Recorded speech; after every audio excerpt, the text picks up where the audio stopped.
2026 में अचला एकादशी का व्रत 13 मई 2026 बुधवार को रखा जाएगा। ये एकादशी भगवान विष्णु को समर्पित मानी जाती है और इसे अत्यंत पुण्यदायी व्रत कहा गया है। अचला एकादशी कौन कर सकता है?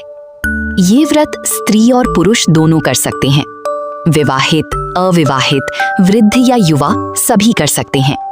जो लोग भगवान विष्णु की कृपा पाना चाहते हैं, घर में सुख शांति, धन और पापों से मुक्ति चाहते हैं, मानसिक शांति और आध्यात्मिक उन्नति चाहते हैं।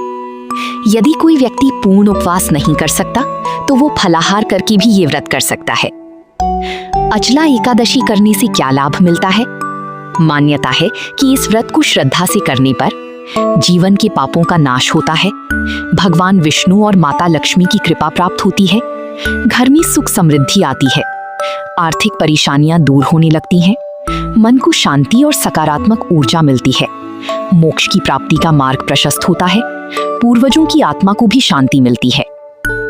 अचला एकादशी पूजा का सरल तरीका: सुबह स्नान करके साफ वस्त्र पहने, भगवान विष्णु की प्रतिमा या तस्वीर के सामने दीपक जलाएं, तुलसी दल, पीले फूल और फल अर्पित करें, ओम नमो भगवती वासुदेवाय मंत्र का जाप करें, एकादशी व्रत कथा सुनी या पढ़ें, अगले दिन द्वादशी तिथि में व्रत का पारण करें। धार्मिक मान्यता: पौराणिक कथाओं के अनुसार अचला एकादशी का व्रत करने से व्यक्ति की बड़ी से बड़ी दोष और दुख भी दूर होने लगती हैं।